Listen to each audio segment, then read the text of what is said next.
It looks like we've got people trickling in here. I should probably pull up our class list so I can figure out when we're at critical mass of most of you being here.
Okay, so we should have 18 people in this total, including me and Jack, um, who I'll introduce in a second here. So we've got 11 so far, so we're still missing a couple. I'm going to go ahead and give people sort of a couple of minutes to kind of trickle in. I'm using a technology tool that's not sort of the traditional technology tool at this point in time. I assume most of you had most remote classes through either WebEx or Zoom. Um, so hopefully this is not too much of a bump. Let's see here. I've got 7 of you watching my stream right now. It looks like some of you are not in there yet. If you are here and hearing me, but you can't see me, then go ahead and if you click on my name, you can be able to double click on my name, and that should bring you into. Okay, I think I've got all of you. There's a site. For what it's worth, I very much appreciate all of you that are turning on your cameras. It's nice to see y'all's faces. Helps me put a face to the name and all that. I really appreciate it. I will not be able to be watching your cameras at any time while we're having class in particular. So, because I need to be monitoring the Pucks channels so that I can make sure if anybody has any questions, they can ask those questions. So, if you don't want to have your webcam on, that's not a problem at all.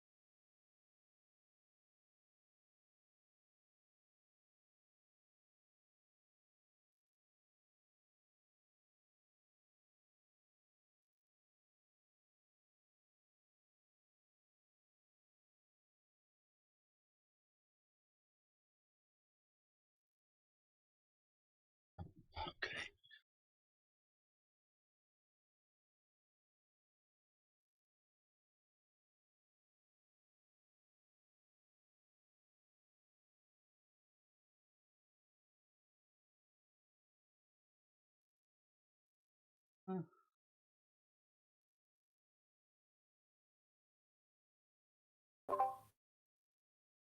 Hi, Macy.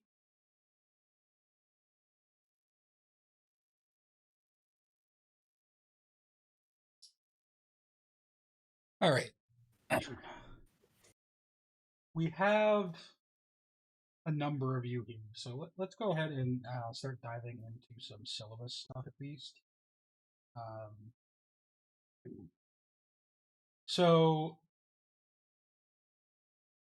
technology stuff wise, if I cut out at any point, or if you're having difficulty hearing me, or you can't see my stream or whatever, then please let me know. Um, Again, for those of you who are not in the stream, you should be able to double click on the name, and that should take you into the screen or stream. I'm going to make a quick post in the general channel, and then we'll start talking about the syllabus.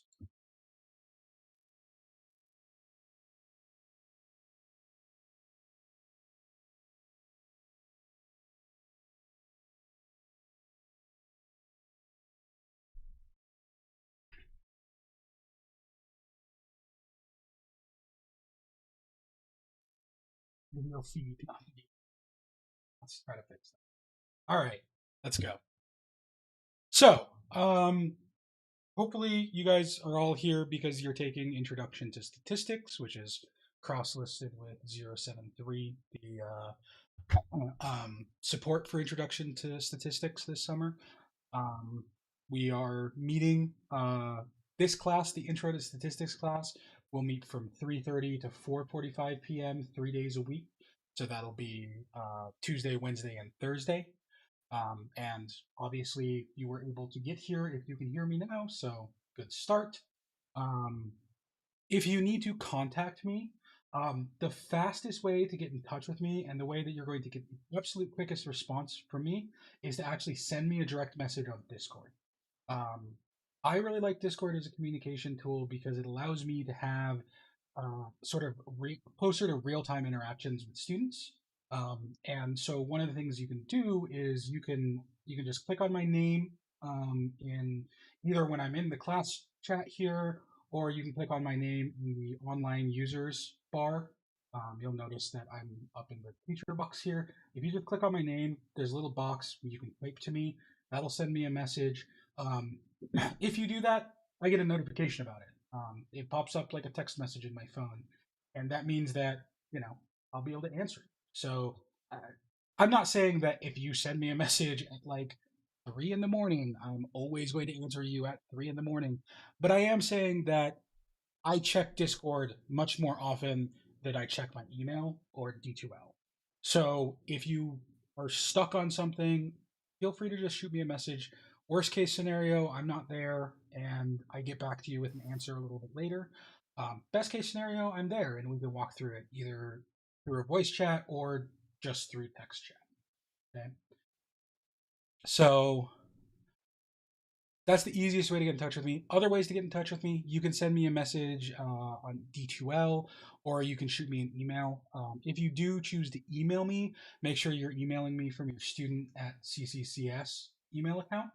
Um, Otherwise, I can't respond to that. There's FERPA regulations on email stuff. I'm only allowed to communicate you through an authorized email channel, so I have to use your student. So do you are you okay with email over D2L or do you want it to be through eWolf? I'm okay with email through D2L. It's not. There are some issues with the D2L email, but I will get back to you. Okay.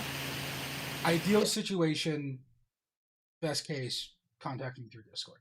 That'll be the fastest way for me to response. All right. Any other questions about contact stuff or how to get a hold of me if you need me for something?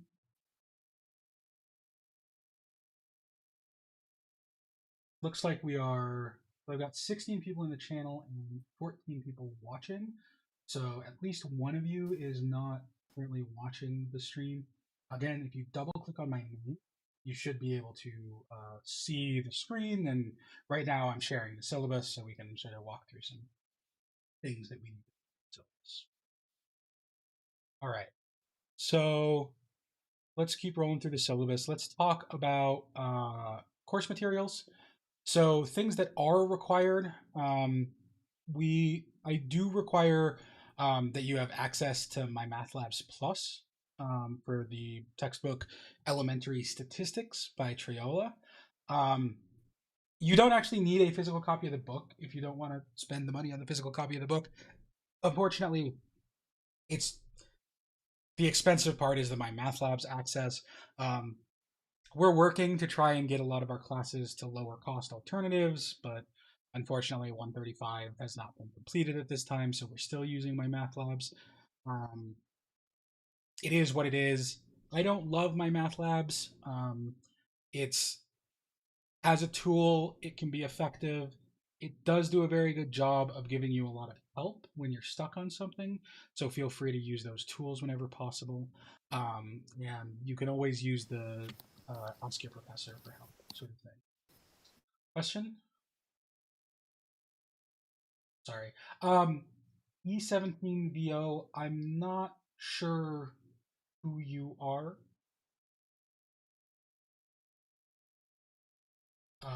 Or is it possible for you to fix your nickname so that we can address you by your name. For what it's worth, for those of you who do use Discord outside of just this class, nicknames are server specific. So if you change your nickname in this channel, no one else will be able to see your nickname change on other channels. The reason I ask E17VO is because your microphone keeps lighting up. So I'm assuming that means that it's like it's picking up background noise and stuff like that. So I should be able to hear you if you just talk. Otherwise, I would appreciate it if you could mute your mic while you're not asking a question. Thank you very much. All right. Okay. So the textbook is required. The textbook isn't required, but the My Math Labs access is, because all of our homework and preps will be assigned through that. You can get access to that either online through D2L or through the school bookstore.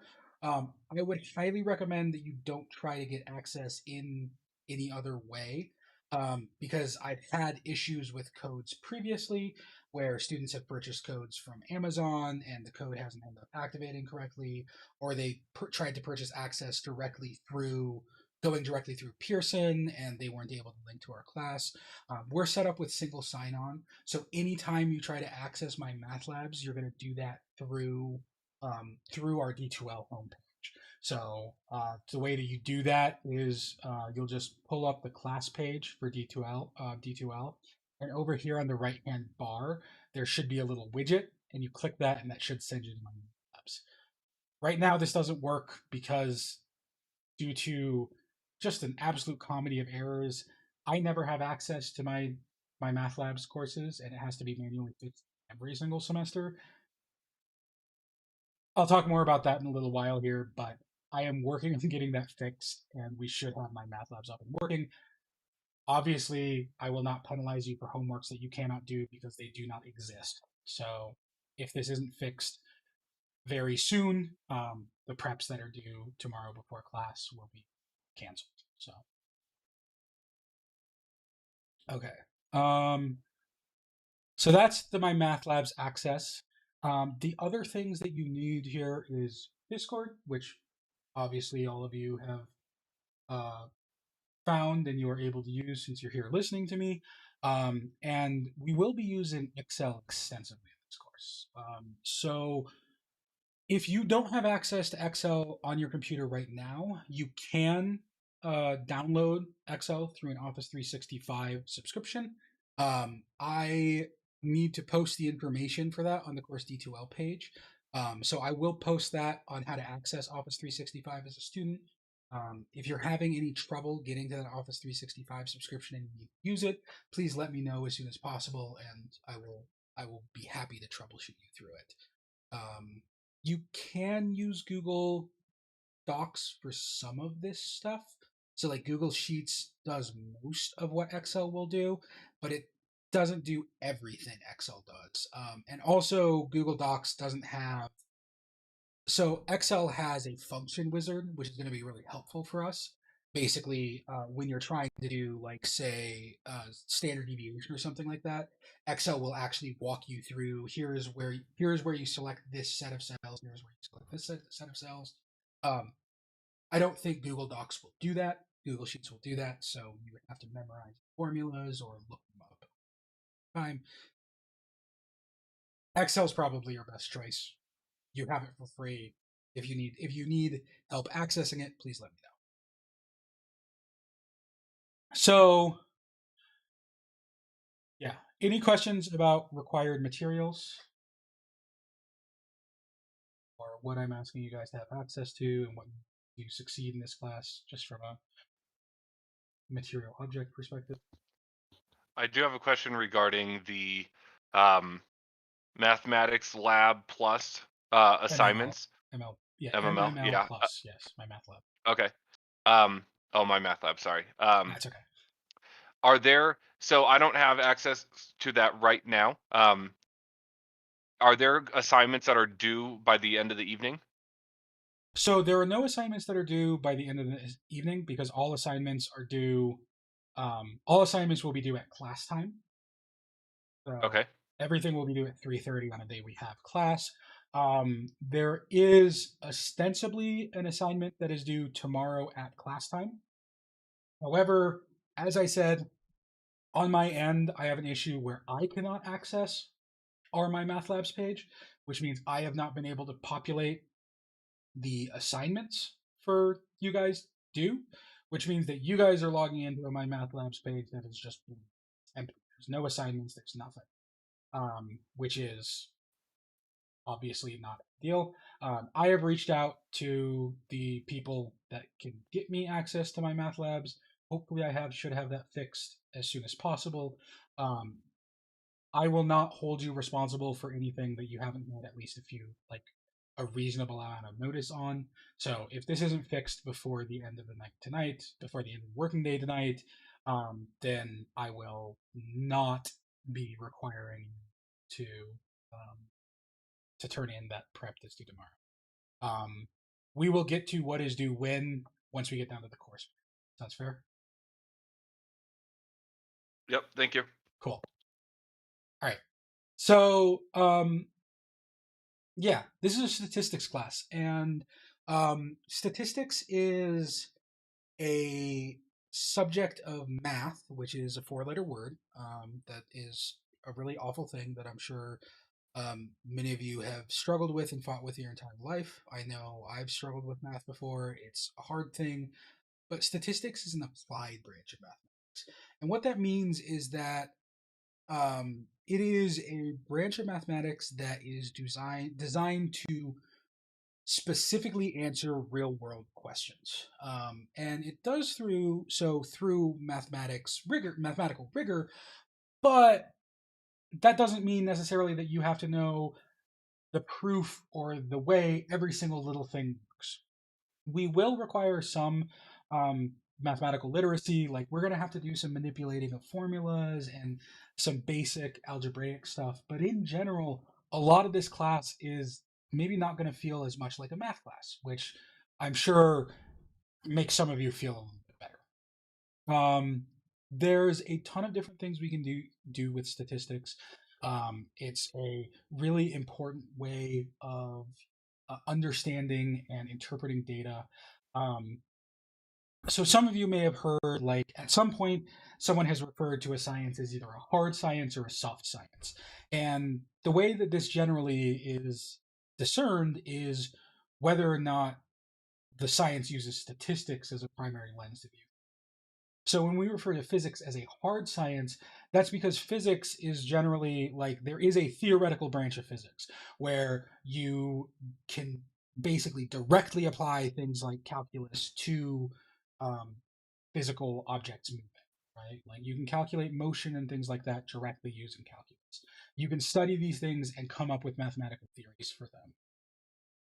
Things like biology or things like psychology are what we would call soft sciences. And that's not necessarily because they're less important or less useful or less rigorous than something like physics, but it's simply because they're complex enough topics that developing a mathematical model for them, a direct mathematical model for them, is impossible.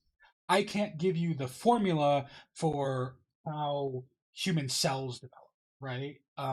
What I can, however, do is I can use statistics and observational studies to gather data on living organisms and then use mathematics through statistics to provide data about things like biology or things like psychology. Soft sciences use statistics as their primary mathematical tool for understanding things. And that's, I'm assuming, for the most part, of the things that I saw people writing in their introduction so far, it seems like that's where a lot of you are. So hopefully we'll be able to guide ourselves with real world applications that are meaningful and relevant to you, the students.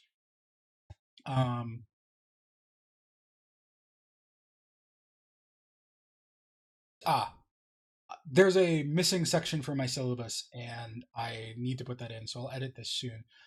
But I skipped over this. This class is not only supported by Math 073, which is a support class, which is sort of like a 1 hour, 50-minute, almost a recitation. We're going to be primarily focusing on some background skills that we might not have time to cover in the body of the main class. But not only are we supported by that, but we also have the opportunity to have supplemental instruction in our class. And supplemental instruction is it is basically kind of like having like a TA in the class. We have Jack, who is our SI for this class, or SIL for this class, who is going to be working through the class with you guys, and he's going to be holding some session. So, not to put you on the spot or anything, Jack, but do you want to give your SIL spiel now, or would you like to prep up a little bit and I'll come back to you?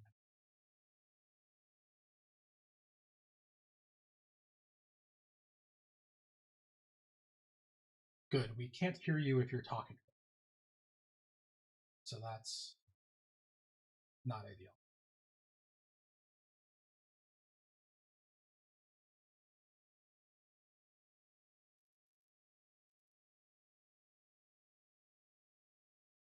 All right, can you hear me now? Can't hear you now. Cool. I'll let you. All right. So I am your supplemental instruction leader for this course, so I will be helping Aaron in the breakout rooms is probably where you'll see me the most. Also, before class from 2 to 3:15, I will be holding additional SI sessions where we'll be going over what we went over in class again. So it's just an awesome opportunity to refresh on what we went over before class before we hit the next lesson, because it's still a little bit mathy. It still kind of does that math thing where it builds on itself. So it's an awesome opportunity for that. I have been working as an SIL for 2 years in statistics now. I love talking about statistics and helping people out. And I will be holding those SI sessions in my Zoom room. And I will send out a email before my SI session tomorrow with that information if you want to join. And it also should get put into the syllabus. Yes. When you add that session, Aaron? Mm-hmm. So can I also ask you to both post a announcement on D2L detailing your times with the link to the Zoom room, and also can have you make a post in the general channel with that stuff? In the general channels where you want? I'll pin post in the general channel as well. So cool. Should be about 1 billion different ways that you guys have access to Jack's sessions. Can I say one other thing? Yep, go ahead. You can also, if you're having trouble with anything in class, feel free to reach out to me.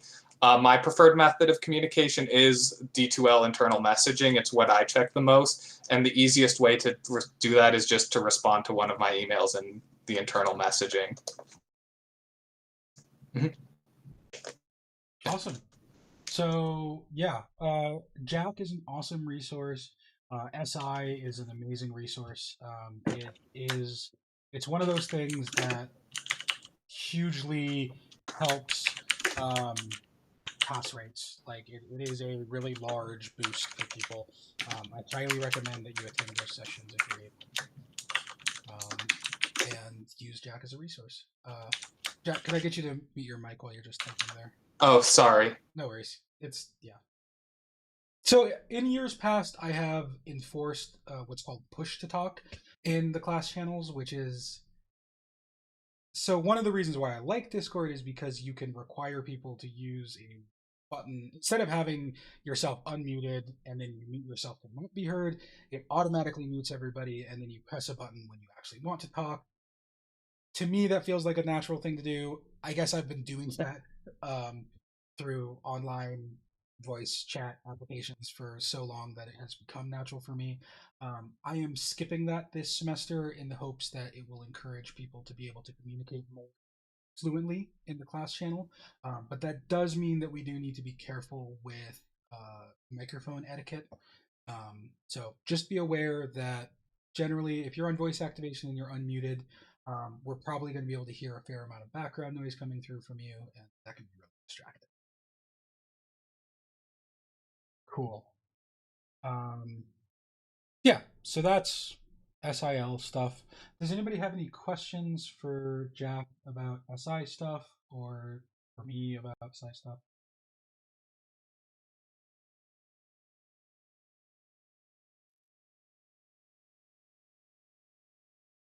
All right, let's keep rolling through everybody's favorite syllabus thing. So, the syllabus is, so a big part of it is this required syllabus information. This is the same stuff that you see in every single class. There is some useful stuff here in the course learning outcomes and required topical outline, but most of this stuff is actually meant as like a document, so that if you're trying to transfer this class somewhere where it's not a guaranteed transfer class, they can look at the topical outline and say, okay, well, this class covered this, this, and this, so we transfer it as this credit. If you want to look at this required topical outline, it will tell you more or less what we're going to be covering in the class this semester, but it's not necessarily the best way to access that. We'll talk about that in a second. Again, guaranteed transfer pathways course statement. You don't necessarily need to look at that. This is for other people to use. Something that is important here, though, is to look through this course expectations section. In particular, there's some things here that people tend to have a lot of questions about, and I really want to go over. For example, the grading of this class. So the grading of this class is a weighted grading system. So I'll be weighing a bunch of different categories, and you'll be getting points based on those, your performance in those categories. So there are 6 total categories in this class. Homework is on my math labs, these will be called practice problems. The homework will be graded on, it'll be graded by the grade you get on that homework assignment. I will be dropping some homeworks at the end of the semester. In previous semesters, I have dropped, basically my intention is to drop about 10 to 15% of the total homeworks, because I understand that sometimes life comes up and things get in the way and you can't quite get everything done. And what you'll end up seeing in D2L will be the grade that you're getting on the homeworks after each drop. I will do my best to try to update this grade probably around every single quiz or test. So you should see that update. One thing to be aware of with this homework grade, if you do not even open or you don't attempt a homework assignment, it won't come in as a 0. It'll just get dropped from the grade that you're seeing on my math labs. So that grade on my math labs will not be accurate to you. Participation is going to be based on attendance and participation in group breakout sessions. These will be probably starting probably next class. I don't think we're not organized enough necessarily to do that right now, but we'll have some breakout groups, and we'll talk about how we'll organize that sort of stuff as of next class. Basically, if you are present for most of the classes and you're participating in your breakout groups and working with your groups, you should be able to get a 10 out of 10 on this category very easily. If you feel that your participation in class doesn't merit the grade that you're seeing in this participation category, please talk to me. I would be happy to have a conversation about why I've assigned you the participation grade I have. But most students end up with a 10 out of 10 as long as you're attending class and participating in those classes. Another 10% of your grade is in class preparation. So class preps are the other category of assignment that's on my math labs. So homeworks are all going to be due. The practice problems will always be due on Tuesdays. Class preps are going to be sort of scattershot. You'll see class preps on basically every day of the week, because they're very short assignments that sometimes involve watching a video or doing a couple of introductory problems. basically they're just there to expose you a little bit to the material that we're going to be covering in class that day. So the idea is that this is pre-work, this is preparation, right? It's there to kind of give you an idea of what's coming up. These will not be graded based on correctness. So if you're having a ton of trouble with the preparation and you're just not able to get the answers correct, that's okay. I'm going to be grading these basically on are you at least attempting most of the preps? If you're attempting most of the preps, you should be fine. Again, like the participation score, if you feel like you should deserve a better score in this than the one that you're getting, let me know. Open to having a conversation. We'll talk about it and we'll come to a decision there. The next category is projects. So one of the things that I'm trying to do more of is to try and have less of the grade for this class wrapped up in just a few big exams, because that's a really, really stressful thing. And it's also like the least real world thing that I can possibly imagine. Like exams are very artificial, and I'm going to be doing some things to try and make exams a little less artificial for this class. But also, instead of the 70% of our grades that are wrapped up in summative assessments, 25% of it is going to be in these projects. We're going to be doing 5 projects this semester. So of those, so each of those projects is worth 5% of your overall grade. There will be 3 individual projects where you're going to be sort of taking the things that we've learned in class and putting them directly into practice. So when we learn about graphs and how to use graphs and how to interpret them, you guys are going to be doing a project where you build a bunch of graphs and give an interpretation of them, etc., etc. The other 2 projects are going to be group projects. One will be fairly early in the semester, and one will be a fair bit later in the semester. These are what are called PSPs, or primary source projects. What they are an opportunity for you guys to get a chance to experience the history of mathematics, like what historically has occurred in math and in the topic that we're talking about. These projects, I've used them in a couple other classes. They're really, really cool because they give you an opportunity to see where the things we're studying come from and how they've been used historically. These projects can actually be kind of difficult to interpret, particularly in a lot of other mathematics branches, because a lot of other mathematics branches, these projects are from like the Renaissance, the Enlightenment period, or even before that. One of the runs I run in my pre-calculus class is from Europe, Western Europe is the medieval period, and the language is incredibly different from modern language. But one of the great things about statistics is that, as far as branches of math goes, it's a really young one. Statistics was developed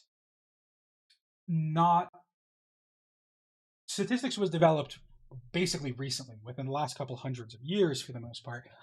So a lot of the stuff that we're going to be accessing and looking at is going to be from, the last couple of hundred years, and it's going to be a lot more accessible than stuff from the 16 and 1700s. So I'm looking forward to those. Those should be really fun, and we'll get a chance to look at some of the history behind statistics. The other 2 categories are traditional sort of assessments, but because we're in a remote class, they're not going to be exactly the type of traditional assessments that you're used to. So these are quizzes and exams. For quizzes, we'll have 3 total quizzes that'll each be worth 5% of your grade, for a total of 15%. These quizzes are going to basically be, all of your quizzes and exams will be take-home quizzes and exams. The quizzes will either, basically, exams are going to have 2 portions to them. They're going to have a short answer portion and an Excel portion.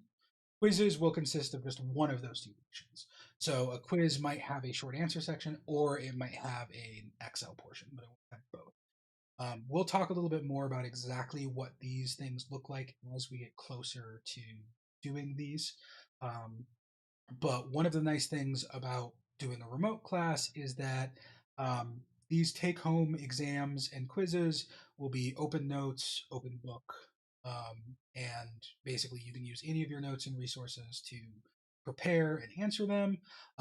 And you will have the entire period of time from when I give them to you, typically on a Thursday night, to when they are due, typically Tuesday afternoon, to work through those. So they're not going to be timed. The intention is for you to show me that you understand how to do the things that we talked about. And again, we'll talk more about what the format of those exactly will look like as we get closer to our first quiz, which is in a couple weeks. Okay. That was a lot about the different categories of things. Does anybody have any questions about what assignments and what's going to be due for this 135 class?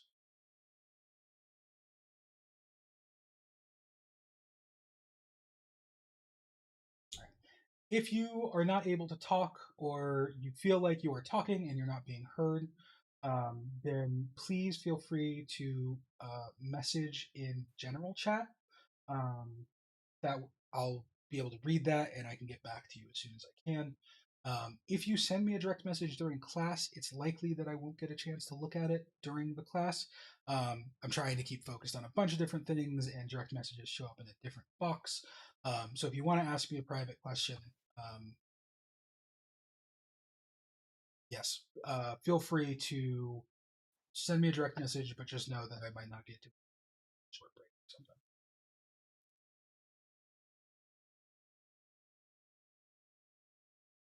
All right. I don't hear anybody asking any questions, and I don't see anybody. Well, I see someone typing questions, so I will bite my tongue for a moment.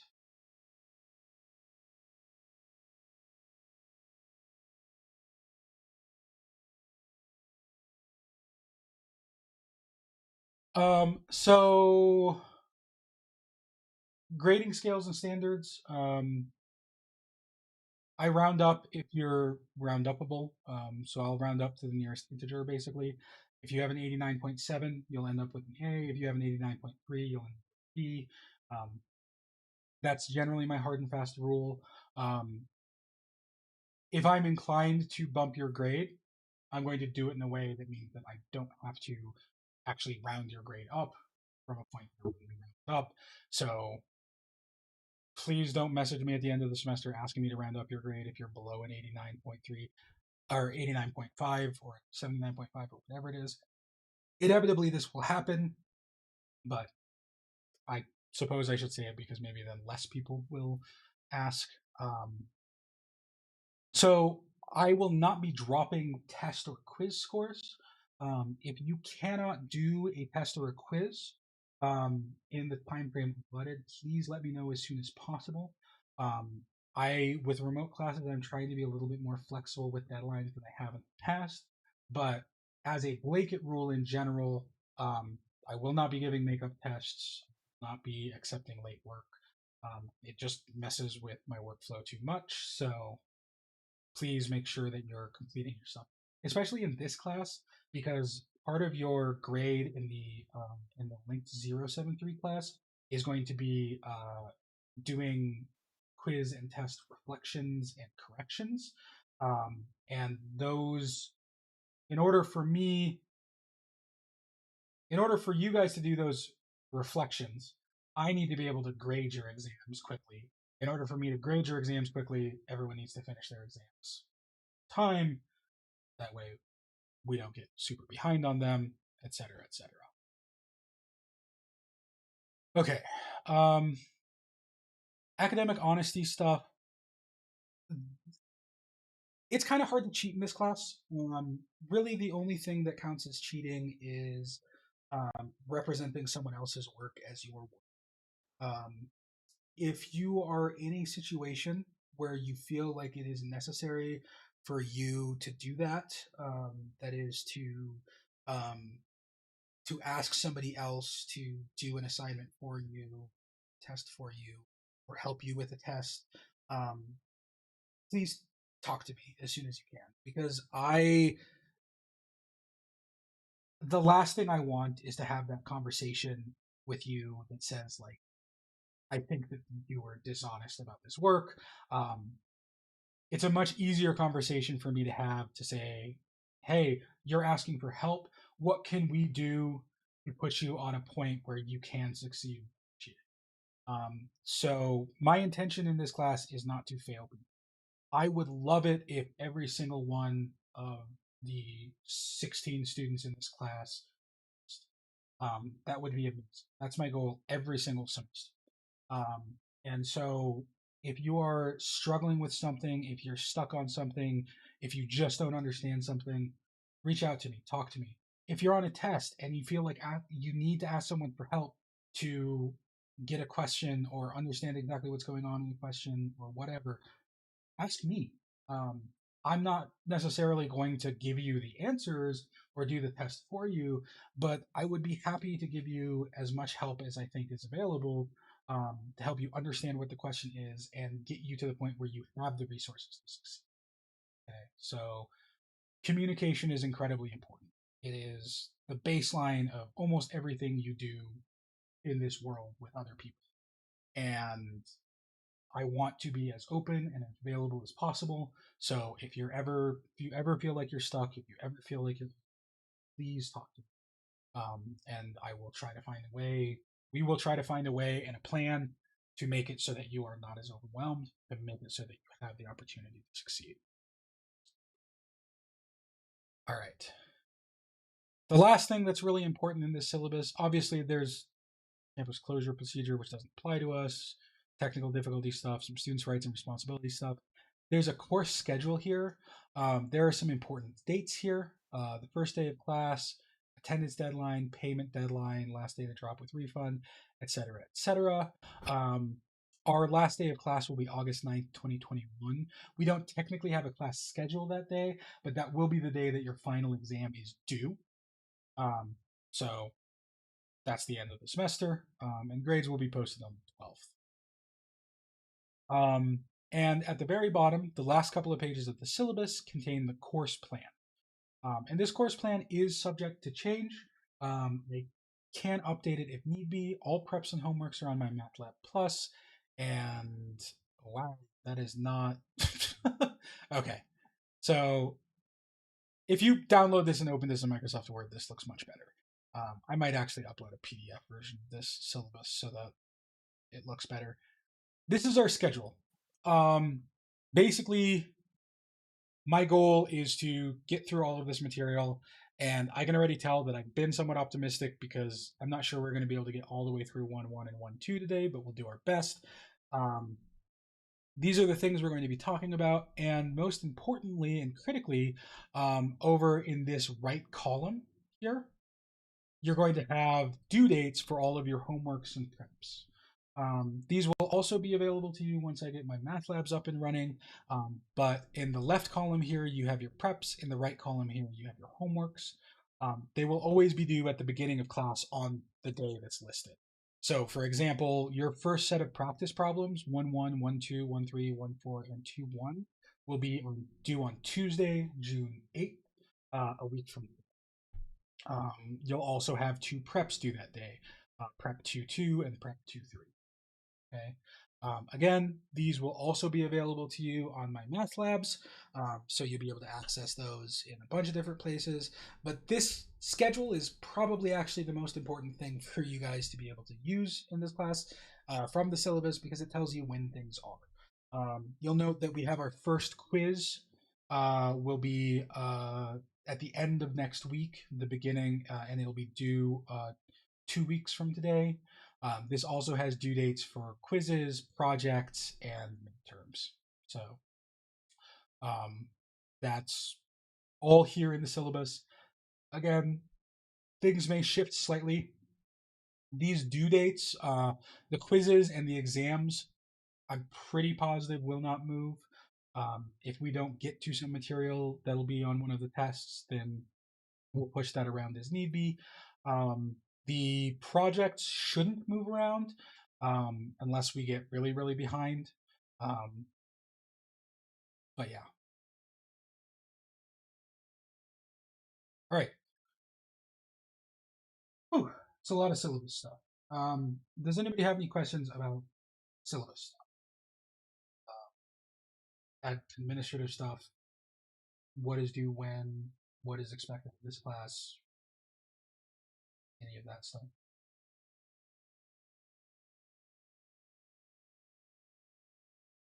All right. So the other reason why I'm not sure that we're going to be able to get through everything I wanted to do this class is because I do feel like I would like to spend a little bit of time making sure that everybody can communicate using Discord. So we've got most of you in this channel. I've heard from a handful of you in voice chat. I've seen a few of you type in text chat. Some of you have contacted me letting me know about some technical issues that we may not be able to solve immediately. But for those of you who are new to Discord and haven't really used it all yet, I would like to take a couple of moments and walk through a few of the features available and sort of show you guys how to use this stuff. So here's my Discord screen. You'll notice I've got a big purple bar at the top. This says streamer mode is enabled. Basically, that's just going to hide some personal information, and it makes it so I don't get notifications while I'm live, so that I don't get distracted by whatever my friends or someone messaging me or whatever. That's on me, but most of this stuff should look approximately the same. You should have a screen that looks a little bit like this. You're not going to be able to see those group channels here on the left-hand side just yet. But you should see general, off-topic, questions, assignment, discussion, notes, videos. I, of course, immediately forgot to actually record this session. I do plan on recording my screen for these classes.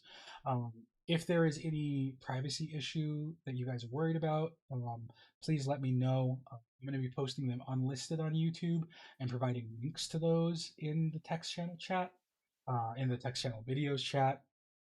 Again, if you have something that you don't want to be in these videos or featured in these videos in any ways, we can try to figure something out.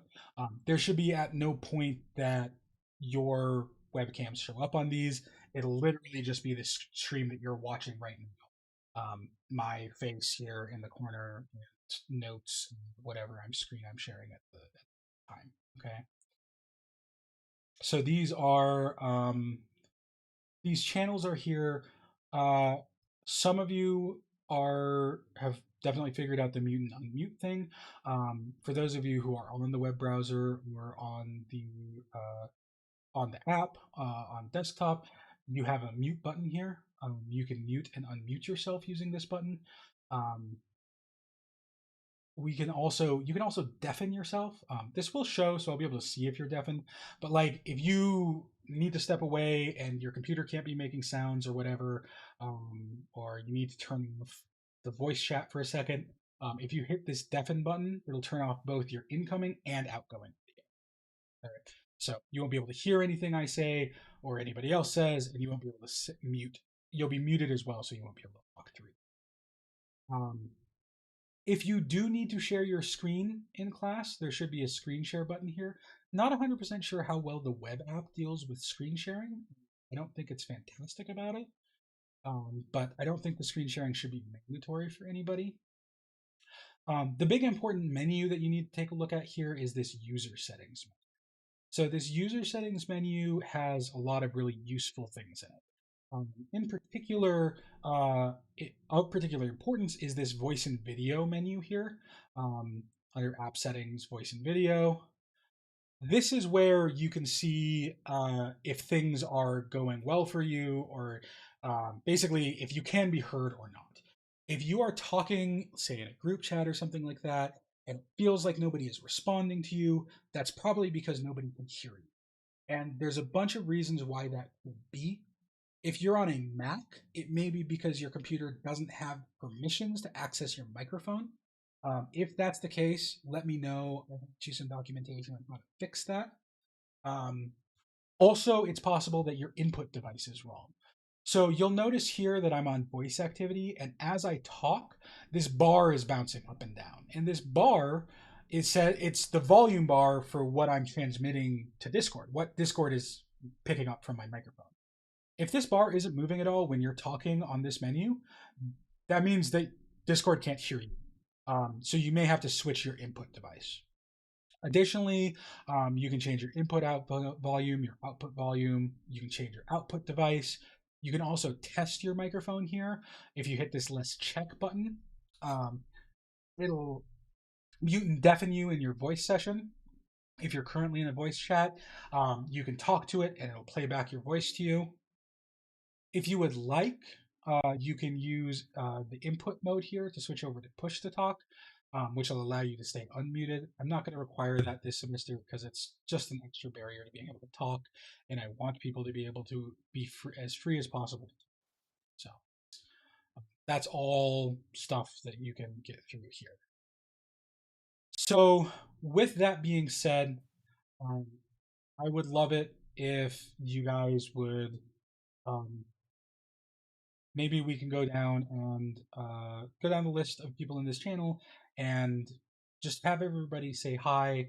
I don't need you to give me an entire introduction about everything. That's part of that introduction Discord quick start thing. So you'll post an introduction over in the off topic channel. But if we could just go down the list and have everybody try to talk, just say hi, tell us your name, what you prefer to be called by, and then we'll keep going. If you cannot get the microphone stuff working, feel free to type something in chat and we can troubleshoot that more later. Okay. So first down on the list, to put the people with A names on the spot, of course, why don't we start with Amanda? Hi, I'm Amanda. Is it working? It is working. It is. Yes, we can hear you. At least I can hear you. I am actually using the push to talk, so because I saw your video in D2L, so I went ahead and set that up. Mm-hmm. Yeah, that video, I might need to update it because, again, like I said, I've been requiring push to talk in previous semesters. I don't want to require that because it just provides that extra barrier, and I want people to be able to hear. All right, awesome. Great to hear from you, Amanda. Amber.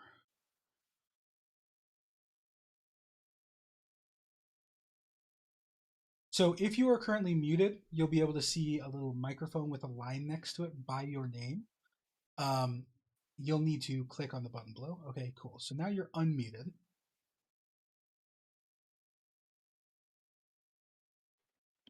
What about now? Yes, now I can hear you. Okay, good. Hi. Awesome. Hi. Cool. And Amber is fine, I assume? Yes, it is. Okay. So, Andrew, I know you messaged me earlier talking about your microphone situation. Do you want to subject us to what your microphone sounds like, or would you rather just type?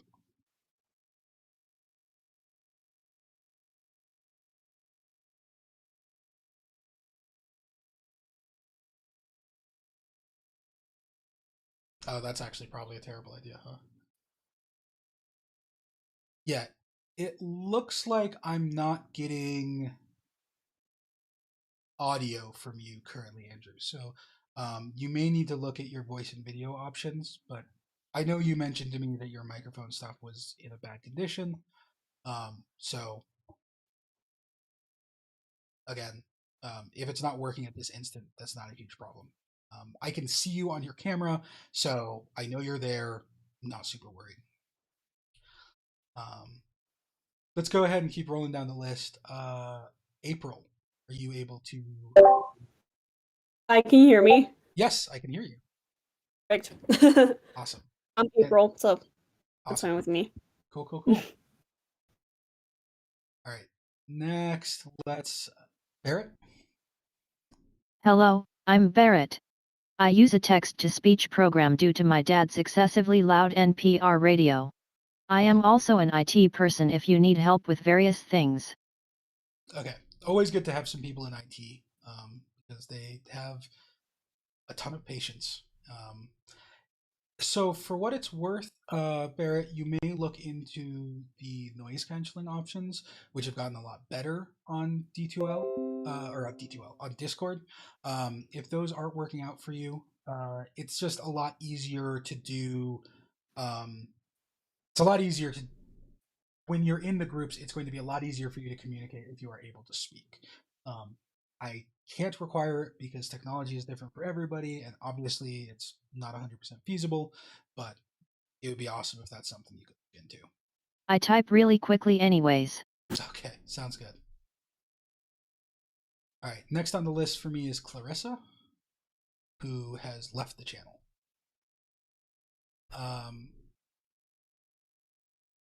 So, well, we'll come back to her.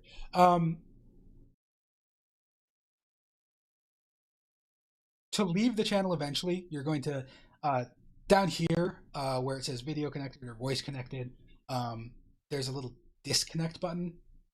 This phone with an X by it actually does hang you up from the call. To unmute yourself, you'll use the microphone button down here. So, Clarissa, are you able to unmute yourself? I finally got it. Awesome, I can hear you. Okay. And is Clarissa good? Yes. Awesome. All right, next on the list is Cody.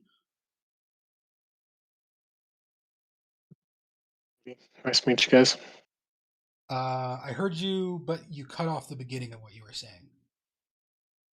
Hey, I'm Cody. Hi, Cody. So one thing that if you're getting cut off, if people are telling you that you're getting cut off, and please, especially when you guys are in the breakout groups, be open to each other about what's going on. If their microphone is having trouble, it's so hard for you to know that from just your end. So please let people know what's going on. If your microphone is clipping at the beginning and the end of sentences, something you might need to do is go under settings, voice and video, and take this voice activity, take it off automatically determine input sensitivity, and pull the bar down so that it's more sensitive and will pick up your voice earlier. This is especially important if you're pretty far away from your microphone or the distance between you and your microphone changes a lot. If you have this setting very low, that's something you should be aware of, and you should try to be aware of possible background noise and ride that mute button. All right. Next is a name I'm probably not going to pronounce quite right. That's Emily. Emily. Okay, cool. Yeah. Hi, Emily. We've already heard from Jack, so I'm going to skip him. Next on the list is Macy, who I have heard from already. Yeah, I can you hear me all right? We can. You do have a ton of background noise. One thing you could try doing is next to this voice connected, you could try clicking on this noise suppression powered by Crisp button. It's the weird funny looking lines next to the hang up button. I don't actually have that on mine. You don't have that? Okay. Are you on the web app? I am. I'm going to download it after. I also can't see the text channels. They won't load for me, so I'm sure if I download it, it'll help a lot with my problem. If you're still having trouble with any of that stuff, let me know, and I will troubleshoot you. But good to hear you. Great, thank you. All right. Nate is next. Hey guys, I'm Nate. I'm here. Hello. Glad you're here. Next is Nick. What's up, Nick? Hi, Nick. After that, I've got Star.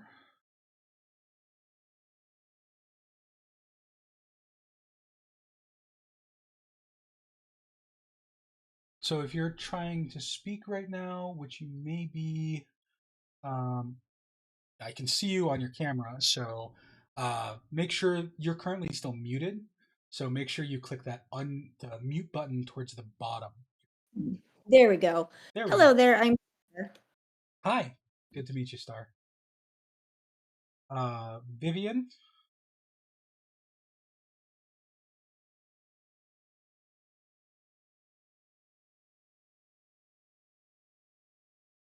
So Vivian, you unmuted yourself and your microphone went open, but we didn't hear anything. That's most likely, or if you're on push to talk. Oop.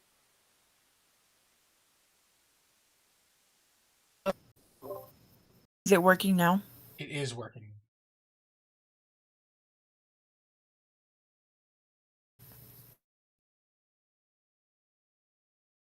You want to go ahead and introduce yourself? Sorry, I thought it went through, but it's like cutting out. My name is Vivian. Hello. Hello. Are you using push to talk or are you on voice activation? Like manually clicking the microphone. Okay. So, we may need to do a little bit more troubleshooting because you're definitely breaking up quite a bit, but we definitely heard you when you introduced yourself there. So awesome. And then last but not least, I think we've got William down there, who we've heard from already, but figure I'd give him a chance to introduce himself. I'm William. William, call me William, and that works with me. Awesome. Cool. So that is all of the humans in this classroom. Well, it's not a classroom. That's all of you guys so far. So we've got just a couple of minutes left in this class. So I figure we can at least start in on talking about some of the stuff in chapter 1. So this chapter 1 is going to be actually, it shouldn't be too rough for everybody. It is going to be a lot of vocabulary and sort of concepts about just basic statistical ideas. The biggest thing we're going to be running into here, though, is when we start talking about sampling. That can be just a little bit tricky, but I'm sure we're going to get okay.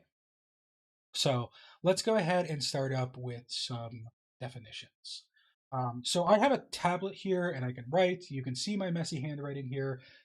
If there's ever a word that you can't read or something comes up like that, that is just like you don't understand what is being said, then or what I wrote, or you need me to clarify something, please stop me. Just unmute yourself and say, "Hey, what was that word? What did you mean by this or whatever?" Please stop me. One thing that not being in person poses as a problem is that if I'm in a classroom and I say something and I see everybody in the classroom just look at me like I'm crazy, then I know that I've said something silly and need to correct myself and clarify. I can't see that look on your guys' faces. So if you feel like that look is on your face, please stop me. You have to speak up because otherwise there's no nonverbal communication, well, there's obviously nonverbal communication in typing, but there's no non-word conversation.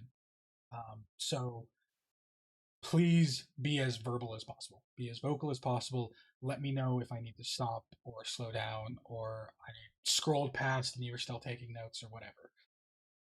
So yeah, or if you just can't read in terrible handwriting. If that happens, I know how bad my handwriting is. I'm not upset about it at all. Okay. So let's start with a couple of definitions. We're probably going to get a little way into chapter 1.1. We'll pick up where we leave off next class.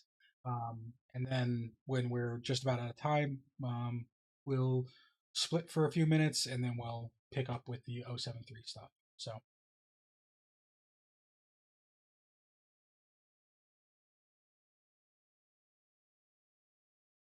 So there's a few really important definitions that we need to start with for statistics. These are terms we're going to be using all the time, and they're really important laden terms that we need to understand and find well.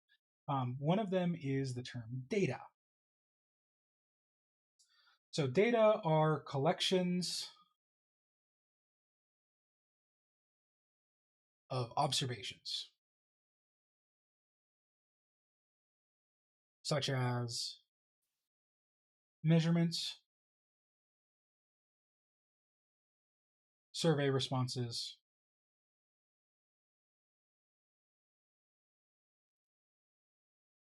etc. data is technically a plural term and should be used as a plural word. So data are blank. You shouldn't say the data is blank. I'm going to screw that up all the time because this is the world we live in uses data as a singular noun all the time. Technically, the singular form of data is datum. I really want to be specific about it. What was that? It's singular is what? Datum. D-A-T-U-M. Okay. I will probably rarely use the word datum because it kind of makes you sound pretentious. However, it is a technical term. So, statistics is the science of planning studies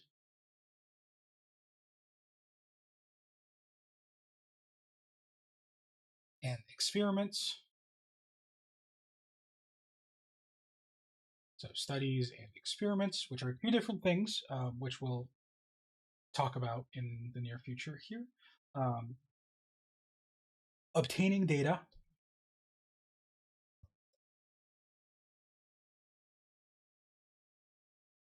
then organizing, summarizing, presenting,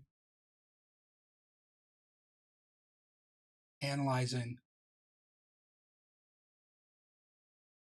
and interpreting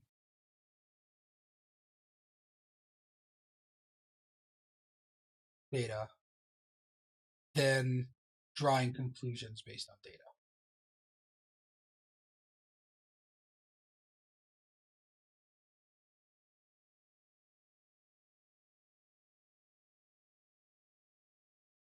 So everything in statistics is driven by data.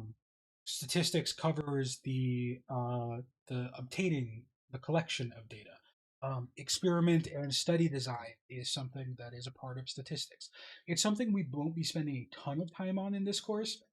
You'll see more of it, especially if you're going into something like psychology or sociology. You see a ton of data collection stuff in those classes, the introductory classes at that level. Generally, data collection, it differs a little bit field by field, but it is a part of statistics. Most of what we're going to be focusing on is organizing, summarizing, presenting, analyzing, interpreting, and drawing conclusions based on the data, or based on data. So, how do we actually interpret this data? How can we organize the data? What format can we use to display this data that is not misleading, that is not that is also useful and helpful to understand? So statistics, that's the field that we're studying. An important term also is a population.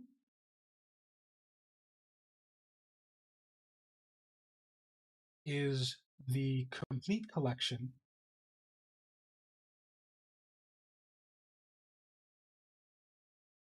of all data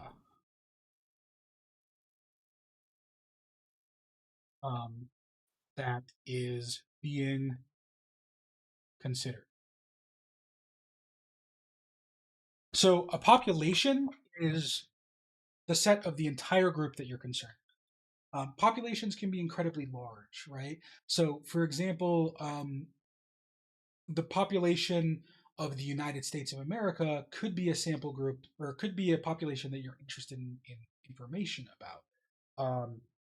That population would be everybody in the United States of America. However, obviously, it is impractical to always consider an entire population. We'll talk about some things to get around. Populations can also be kind of small. For example, if I wanted to know it would be very achievable for me to pull every single person in this class on something, right? That would just require me contacting all of you and most of you gather in the same place at the same time, 3 days a week. So that should be pretty feasible.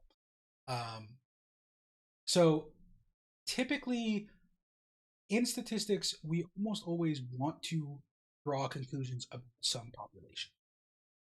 In other words, we're usually concerned with some property or some fact about overall population. However, the trick to statistics is that because it's infeasible to ask a question like, if you wanted to know, do Americans like to shop online? It wouldn't be possible for you to build a survey, do you like to shop online, yes or no, and then give that to every single person in the United States. That wouldn't be feasible. We do something like that. It's called the census. It happens every 10 years because it's such a monumental task. It is a huge thing to try and do. But using statistics, we can still gain information about the population without necessarily interacting with every single member of that population. So there are a couple of ways to, a census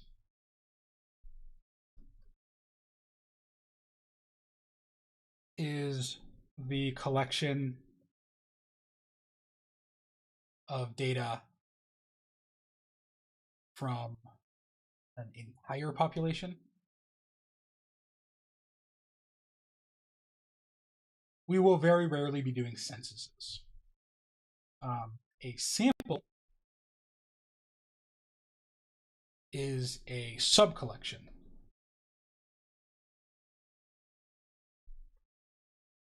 of members from a population.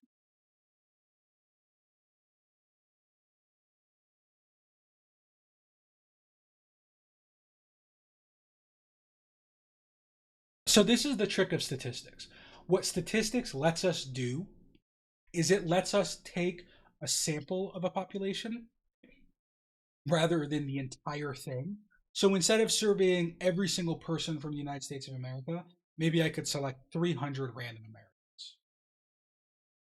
I can do my my study or my experiment on that sample, and statistics allows me to scale the data I get from that sample to draw potential conclusions about the population. So that's the trick of statistics, is that it says, I would like to know in general, what does everybody think? Or how does everybody act? How does everybody feel? Et cetera, et cetera. But it's impractical to ask everybody. So I'm just going to ask a handful of people, and using mathematics and the study of probability, I'm going to figure out basically what the most likely result is and how likely that result is.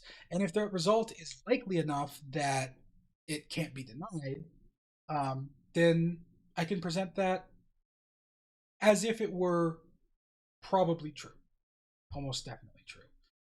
Statistics is, so as a mathematician, my primary training is not in statistics.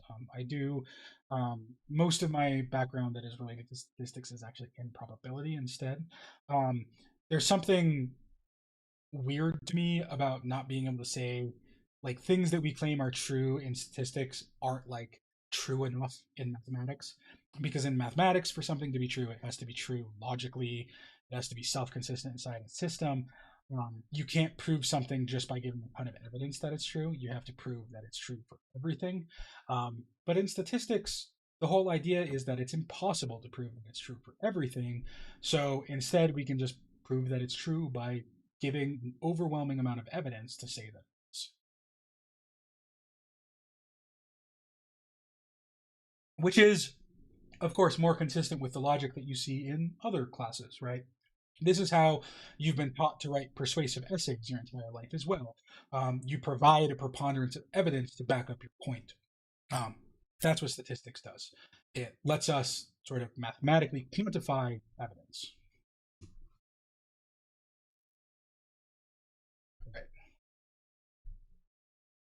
Great. We got way less far than I wanted to get. That's okay.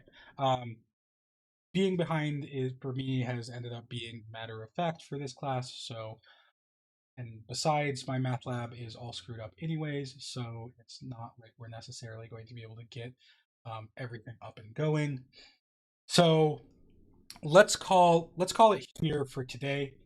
We're going to pick up with talking more about specifically samples, surveys, experiments, and collecting data starting tomorrow.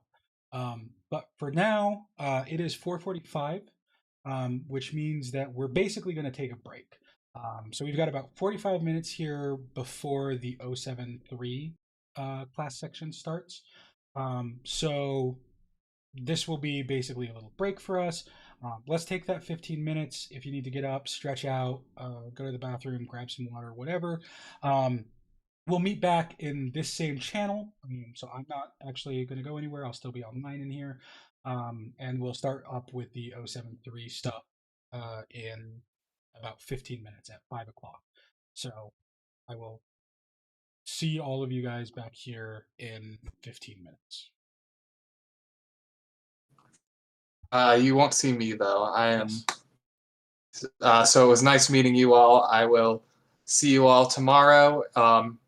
I'm planning to also dedicate some time in my help session tomorrow. If you're having any technical difficulties, I can help you work those out with getting Excel installed or any other technical issues you might have. Yep. Yeah, Jack is technically only our SI for the 135 class. They have to pay him, and they weren't willing. They can't pay him for more than the credit hours of the class, so he will not be in our 073 sessions. That'll be okay. It was nice meeting you all. Bye. Cool. All right, let's take 15 minutes. At 5 o'clock, we'll pick up with 073 stuff. We'll do yet more syllabus stuff. I'll skip more stuff because obviously the contact information stuff is all the same, but we'll talk a little bit about exactly what the 073 class is and why it's different from this, and then we'll get started working on some things for 073. So, all right. Hey, Aaron, I got a question. Yes. And I asked Jack this, but there wasn't time for him to respond. My question was, does the margin of error increase as the size of the sample and the size of the population get larger? I can't think of the correct terminology for that, but the difference between the size of the sample and the size of the population. So yeah, so okay, sorry. It actually it doesn't depend on the size of the population at all, actually. The size of the population, so there are some reasons why the size of the population is meaningful for some things, but in general, the size of the population doesn't actually matter. The bigger your sample is, the more accurate your data is. Of course, but since the sample is not the entire population, for instance, if we're just doing males between, how do American males between the ages of 20 and 50 feel about X? If your sample is 500 people, 500 males between that age, there's got to be I think you can't just say 60% of them say yes and 40% of them say no, and that's just how all American males between that age feel. Yeah, there are subtleties to that.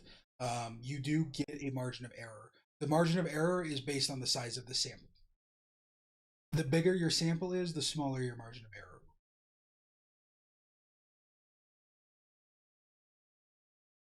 When you say size of the sample, is that size of the sample as it pertains to the size of the population you're... It is literally just the size of the sample. Huh. Okay. Yeah. Okay. Yep, that's it. All right. All right. Well, I'll be back. Okay.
you.